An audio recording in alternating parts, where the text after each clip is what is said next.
इस्लाम में मोहम्मद साहब के निधन के बाद एक राजनीतिक शून्यता पैदा हो गई थी। उन्होंने संदेश दिया था कि मानवता को सही राह दिखाने के लिए अल्लाह की ओर से भेजे गए पैगंबरों की एक लंबी कतार में वह अंतिम है।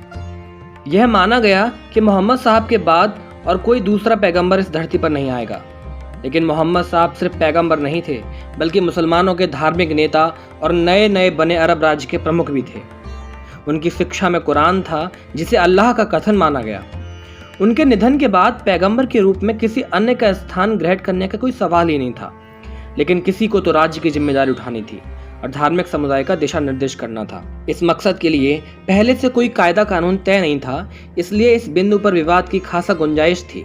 समय गुजरने के साथ यह मुद्दा और भी कंट्रोवर्शियल होता गया कि मोहम्मद साहब के बाद धार्मिक और राजनीतिक प्राधिकार किसको मिले। इस पर तीखी झड़पें हुई, जिससे मोहम्मद साहब के अनुयायी अलग अलग समूहों में बंट गए। मुख्य रूप से जो दो समुदाय निकल कर आए वे थे शिया और सुन्नी। शिया और सुन्नी दोनों समुदाय मोहम्मद साहब और उनकी शिक्षाओं को मानते हैं। दोनों ही कुरान शरीफ को ही मानते हैं। फिर भी उनके बीच एक बड़ी खाई बनी हुई है। आखिर दोनों के बीच असल विवाद की जड़ क्या है, इस बारे में हम आज की वीडियो में जानेंगे। लेकिन उससे पहले जो साथी इस चैनल पर नए हैं उनसे मैं गुजारिश करूंगा कि चैनल को सब्सक्राइब कर लें, बेल आइकन को दबा लें, ताकि ऐसे ही दिलचस्प जानकारियां आपको मिलती रहें। मोहम्मद साहब के बाद जिन्होंने विरासत की दावेदारी की, उनमें सबसे पहले मक्का के मुहाजिरून या प्रवासी थे, जो मोहम्मद के शुरुआती अनुयायी थे। फिर अंसार या मदीनी मददगार थे, जिन्होंने 622 ईस्वी में हिजरत के बाद इस मकसद को समर्थन दिया था। उनका मानना था कि विरासत उन्हें मिलनी चाहिए, क्योंकि वे इस्लाम कबूल करने वालों में पहले थे और वे मोहम्मद साहब के सबसे कठिन दौर में उनके साथ खड़े हुए थे। दूसरे समूह में वे लोग थे जिनकी दलील थी कि उत्तराधिकार मोहम्मद साहब के परिवार के अंदर हो। मोहम्मद साहब को कोई जीवित प्रत्यक्ष वारिस नहीं था। इसका मतलब यह था कि मोहम्मद साहब के चचेरे भाई अली उत्तराधिकारी बने। अली मोहम्मद साहब के चाचा अबू तालिब के बेटे थे और उनकी शादी मोहम्मद साहब और खदीजा की बेटियों में से एक फातिमा के साथ हुई थी। इस तरह वे उनके दामाद भी थे। मोहम्मद साहब के निधन पर उनके वरिष्ठतम सहयोगियों में से एक अबू बकर उनके उत्तराधिकारी या खलीफा चुने गए।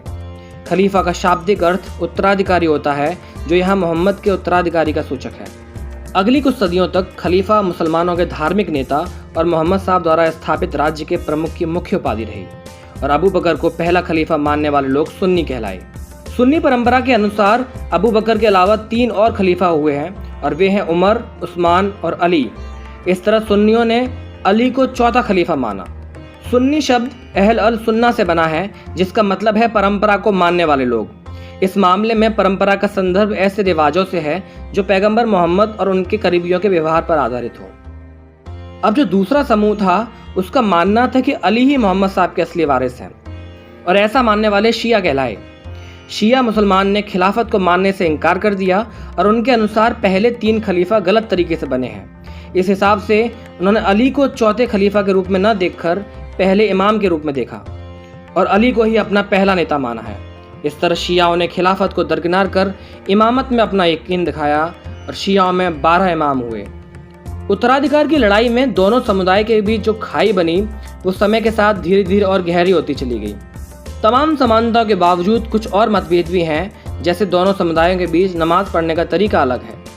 जहां सुन्नी 5 वक्त की नमाज 5 टाइम में पढ़ते हैं, लेकिन शिया सुबह की नमाज अलग पढ़ते हैं, दोपहर और तीसरे पहर की नमाज एक साथ दोपहर में पढ़ते हैं और शाम व रात की नमाज एक साथ शाम में पढ़ते हैं। इस तरीके को सुन्नी गलत बताते हैं, जबकि शियाओं का मानना है कि जैसे दोपहर के फौरन बाद तीसरे पहर का वक्त शुरू हो जाता है, वैसे ही शाम और रात का, इसलिए एक साथ नमाज पढ़ी जा सकती है। सुन्नी मुस्लिम जहां हाथ बांधकर नमाज पढ़ते हैं, जबकि शिया मुस्लिम हाथ छोड़कर नमाज पढ़ते हैं। सुन्नियों का मानना है कि जैसे वह नमाज पढ़ते हैं, वह तरीका मोहम्मद साहब के नमाज का पढ़ने का तरीका है, जबकि शिया इसे खारिज करते हैं और अपने तरीके को मोहम्मद साहब का तरीका बताते हैं। दोनों समुदायों में मुहर्रम का त्यौहार भी अलग अलग तरीके से मनाया जाता है। जहां शिया समुदाय मुहर्रम के दिन मातम मनाता है, खुद को खंजर से मातम करके जख्मी करते हैं, ताजिया बनाते हैं, जबकि सुन्नी यह सब करना सही नहीं मानते हैं। इन तमाम मतभेदों की वजह से दोनों समुदायों के बीच शादी विवाह जैसी परंपरा भी सामान्यतः नहीं देखी जाती है। बाद में शिया और सुन्नी समुदाय में भी अलग अलग पंथों ने जन्म लिया। एक अनुमान के मुताबिक दुनिया के लगभग 80 से 85% मुसलमान सुन्नी हैं, जबकि 15 से 20% के बीच शिया मुसलमान हैं। अगर आपको ये वीडियो पसंद आई हो तो वीडियो को लाइक कीजिए, अधिक से अधिक शेयर कीजिए। अगर अभी तक आपने चैनल को सब्सक्राइब नहीं किया है तो चैनल को जरूर सब्सक्राइब करें। ऐसे ही दिलचस्प वीडियो को देखने के लिए बने रहिए हिस्ट्री की मिस्ट्री के साथ। धन्यवाद।